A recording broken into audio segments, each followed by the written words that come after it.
Olá pessoal, tudo bem com vocês? Espero que vocês estejam bem e que tenham ido bem na primeira prova, do Enem. A gente vai dar continuidade então à revisão do Enem, né? Semana passada a gente fez uma revisão teórica, abordando os principais conceitos que a gente tem que relembrar.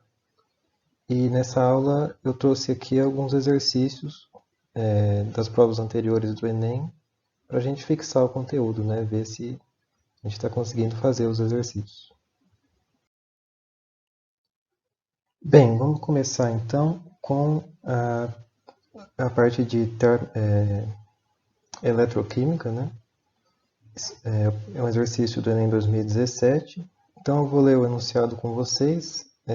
Eu peço que vocês pausem o vídeo e tentem resolver os exercícios, né? Que logo em seguida eu vou passar a resolução para vocês. Então, a eletrólise é um processo não espontâneo de grande importância para a indústria química.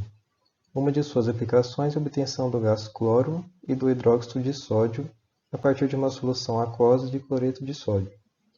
Neste procedimento, utiliza-se uma célula eletroquímica como ilustrado. Então, ele deu a célula, né? Aqui a gente nota que os eletrodos são de carbono, então são eletrodos inertes e não vão estar liberando íons na solução, né, e interferindo nas reações que ocorrem. Ele deu então que é uma solução aquosa de NaCl, né, e que foi formado o gás cloro aqui no anodo. E aqui no cátodo foi formado outro produto, né, que a gente vai ter que descobrir, e também o hidróxido de sódio em solução.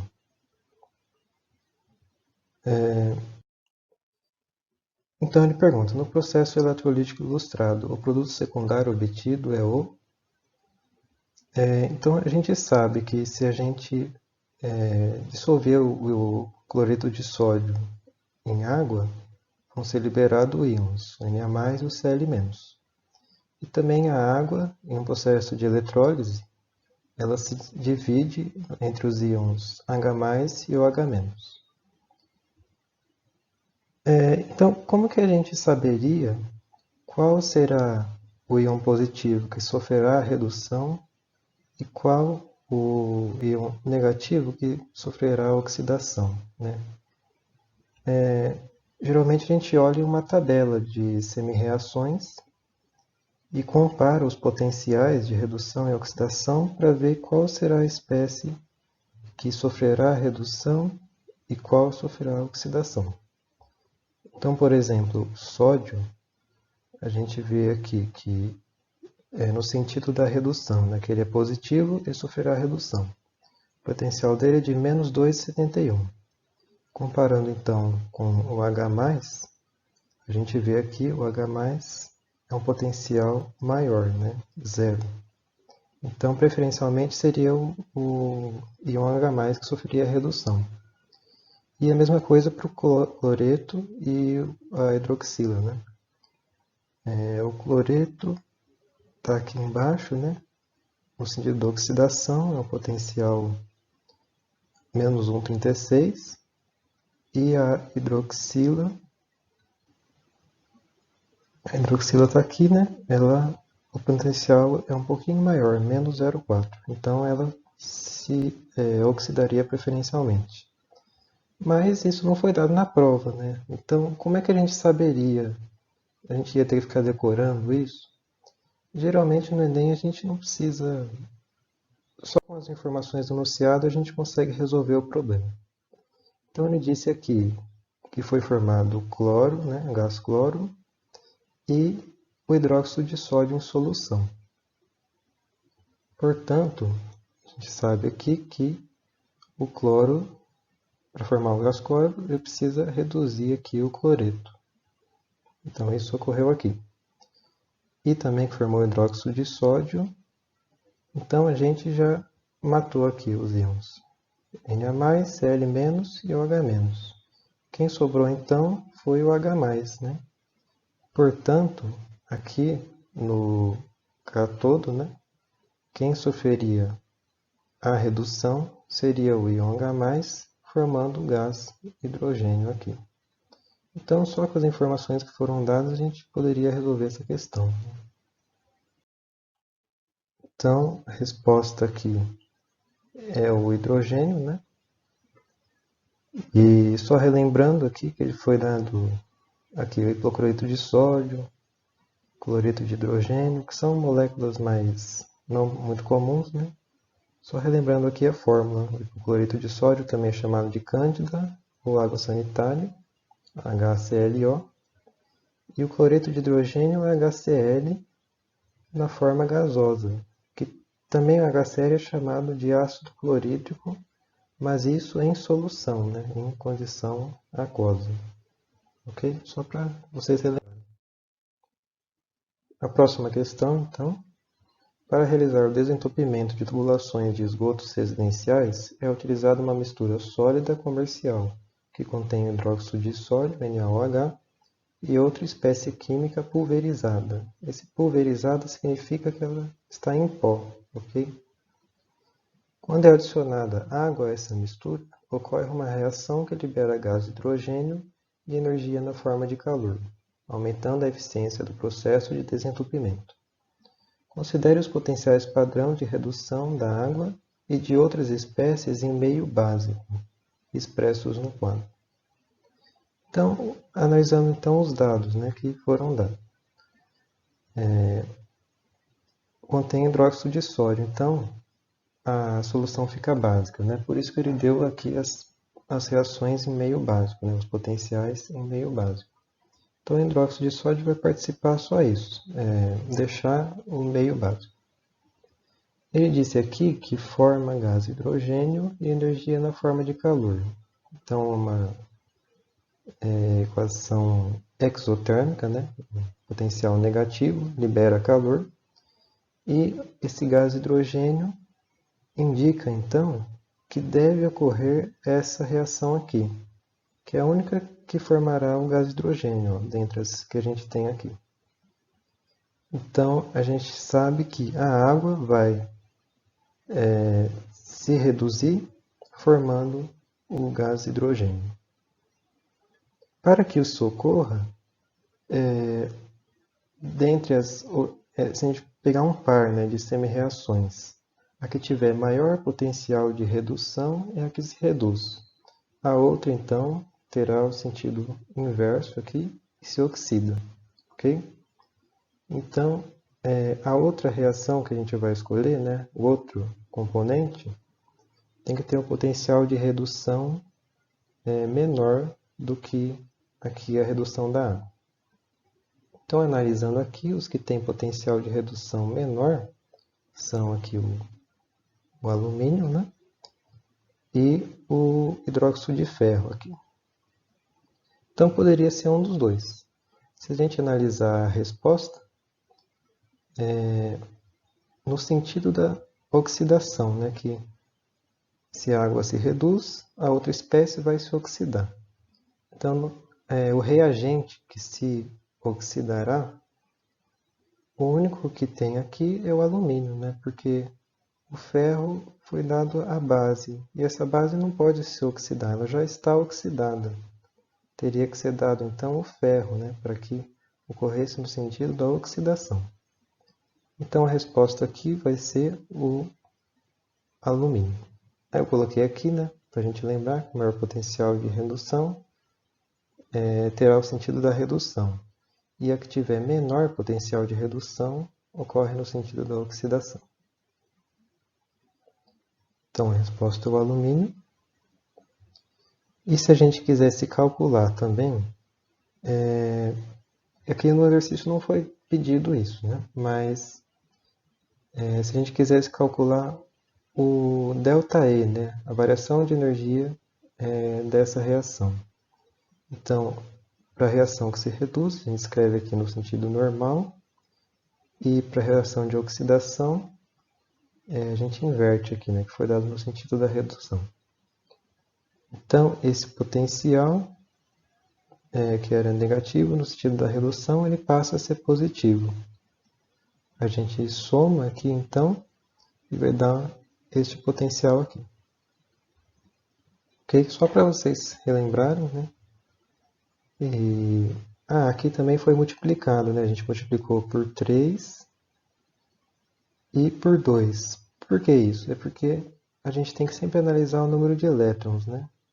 E igualar esse número de elétrons para cortar. E aí a gente obtém a equação global. Ok? Mas isso não foi pedido, só para vocês relembrarem, né? Essa questão é sobre soluções, né? Sobre titulação. Então eu vou ler com vocês. Um dos parâmetros de controle de qualidade de polpas de frutas destinadas ao consumo como bebida é a acidez total expressa em ácido cítrico, que corresponde à massa da substância em 100 gramas de polpa de fruta. Então, a gente está analisando a massa de ácido cítrico a cada 100 gramas da fruta. O ácido cítrico é uma molécula orgânica que apresenta 3 hidrogênios ionizáveis, é um ácido triprótico, e massa molar 192 gramas por mol. O quadro indica o valor mínimo desse parâmetro de qualidade para polpas comerciais de algumas frutas. Então ele deu aqui, né, a acidez em gramas de ácido cítrico a cada 100 gramas da fruta. E aqui os valores. A acidez total expressa em ácido cítrico de uma amostra comercial de polpa de fruta foi determinada. No procedimento, adicionou-se água destilada a 2,2 gramas da amostra, e após a solubilização do ácido cítrico, o sólido remanescente foi filtrado. A solução obtida foi titulada com solução de hidróxido de sódio 0,01 mol por litro, em que se consumiram 24 ml da solução básica do titulante. Entre as listadas, a amostra analisada pode ser de qual polpa de fruta. Então, é uma questão sobre titulação.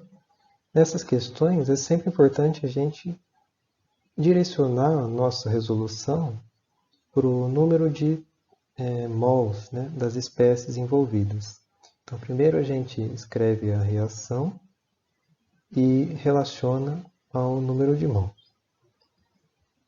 Então, aqui é a reação. A gente tem o ácido cítrico, né, reagindo com a base.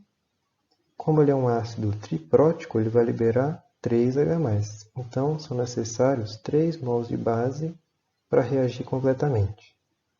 Vão formar, então, 3 mols de água e o citrato de sódio, né?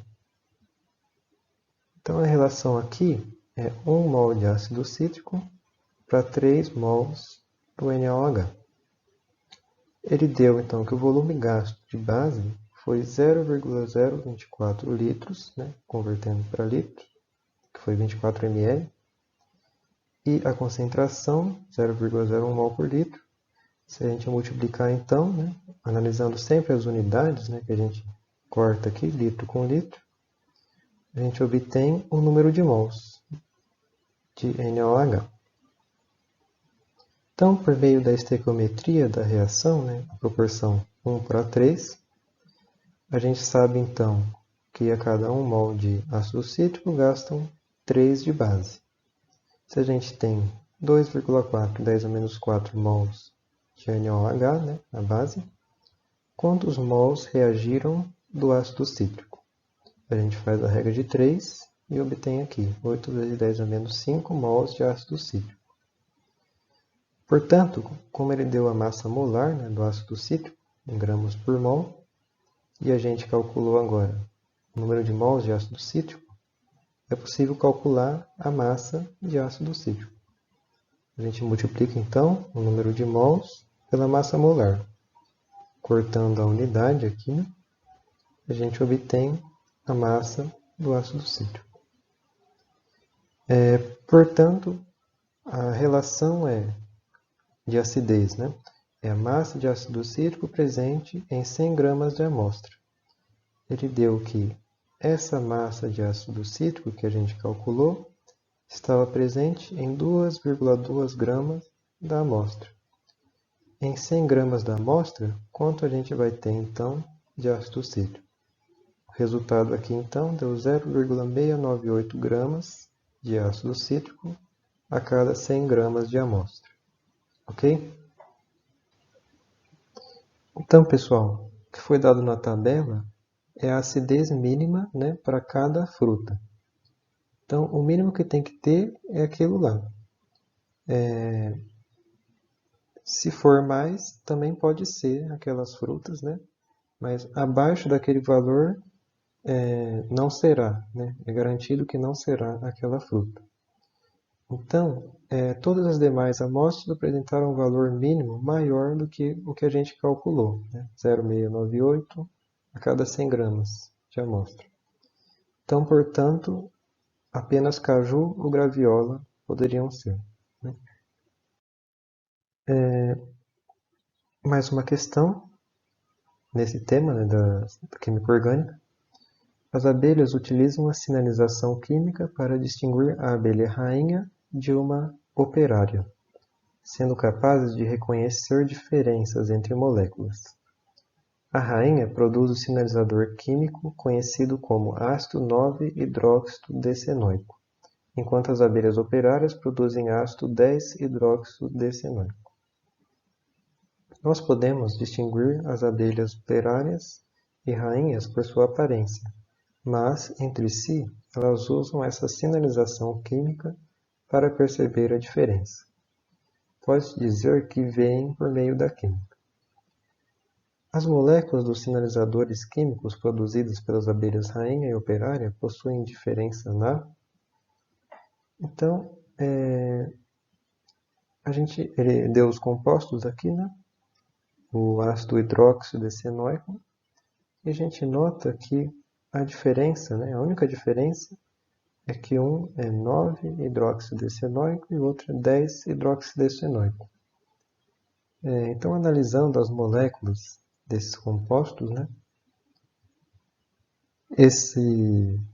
Lembrando lá da nomenclatura, né? É um ácido decenoico. Esse 100 aqui significa uma ligação dupla, né?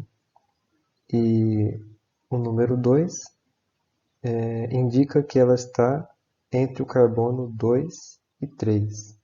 Mas a gente coloca aqui o número 2, né? Que é sempre o menor número. Então a gente conta aqui na cadeia a partir do grupo funcional de maior importância aqui, que é o ácido carboxílico. Então aqui é o carbono 1 e o carbono 2. Entre os carbonos 2 e 3 tem aqui a ligação dupla, ok? E o prefixo hidroxi, significa então que está ligado no carbono 9 uma hidroxila. Então a gente conta sempre aqui pelo grupo funcional de maior importância. Então, contando. 1, 2, 3, 4, 5, 6, 7, 8, 9. Aqui no carbono 9 vai ter uma hidroxila. Para outra molécula é a mesma coisa, mas ela está aqui no último carbono, né? Está ligada aqui no último carbono uma hidroxila. Ok? Então, as diferenças entre essas moléculas está na fórmula estrutural. A gente viu aqui que sim, né? A fórmula estrutural é essa, e aqui ocorre essa diferença. Então, essa seria a resposta, né? E as outras aqui, a fórmula molecular, que é essa com os números, né? A gente nota que eles são isômeros, né? Tem o mesmo número de átomos, né? Entre as moléculas. Então, não seria na fórmula molecular. Identificação dos tipos de ligação, também não, né? A contagem do número de carbonos, aqui eles apresentam a mesma importância, né? O grupo mais importante aqui é o C-OH, depois a hidroxila, né? Aqui a mesma coisa. Então a contagem vai ocorrendo a partir do mesmo ponto, né? Para as duas moléculas. E na identificação dos grupos funcionais também não muda, né? Então seria a alternativa A. A questão do Enem 2018. Pesquisas demonstram que nanodispositivos baseados em movimentos de dimensões atômicas induzidos por luz poderão ter aplicações em tecnologias futuras, substituindo micromotores sem a necessidade de componentes mecânicos. Exemplo de movimento molecular induzido pela luz pode ser observado pela flexão de uma lâmina delgada de silício, ligado a um polímero de azobenzeno, e a um material suporte em 2 comprimentos de onda, conforme ilustrado na figura. Com a aplicação de luz, ocorrem reações reversíveis da cadeia do polímero que promovem o movimento observado. Então foi dado aqui que tem uma lâmina de silício, né, conectada a essa cadeia carbônica e um suporte. E se a gente incidir determinada luz, né, de determinado comprimento de onda nesta molécula, ela vai sofrer uma mudança, uma contração dessa cadeia carbônica, né? Daí ele pergunta aqui, o fenômeno de movimento molecular promovido pela incidência de luz decorre do movimento vibracional dos átomos que leva ao encurtamento e relaxação das ligações? Bem, o movimento vibracional dos átomos é muito pouco significativo, né, para ocorrer tamanha redução na cadeia, né? Geralmente o movimento vibracional reduz um pouquinho só entre as ligações, né? E isso não é muito significativo no tamanho da molécula propriamente dito, ok? Isomerização das ligações N-dupla-N, sendo a forma cis do polímero mais compacta que a trans. Bem, o que a gente analisou aqui é que há realmente uma mudança. Se a gente analisar, vamos colocar aqui algumas retinhas, né, separando essa cadeia, a ligação dupla. Então aqui para essa molécula, a gente nota que entre a ligação dupla tem moléculas dos dois lados, né? E nesse caso, as moléculas estão do mesmo lado. A gente sempre lembra, então, na isomeria cis-trans, dessas palavras, mesmo lado e lados diferentes, né? Lados opostos. Então aqui seria a cis e aqui a trans, né? Então essa seria a resposta. Analisando então as demais, né? Tautomerização das unidades monoméricas do polímero que levam a um composto mais compacto.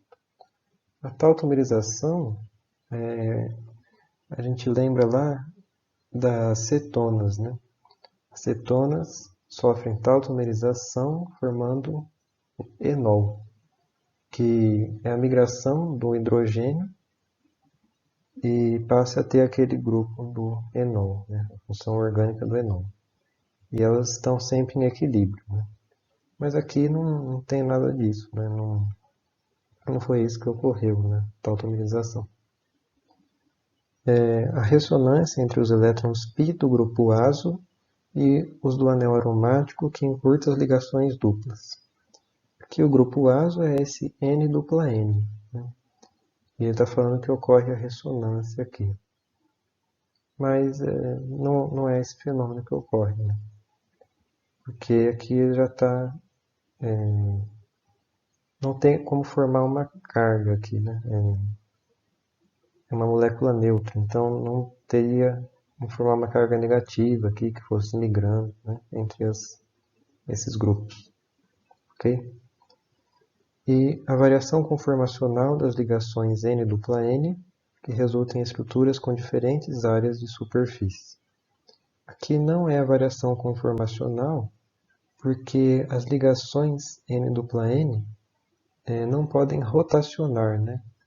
A gente lembra na isomeria conformacional que as ligações simples, elas rotacionam e mudam a conformação da molécula. Mas aqui nesse caso, como é uma ligação dupla, a ligação dupla não roda, ok? Ela fica fixa então não pode ocorrer essa mudança conformacional da molécula, ok?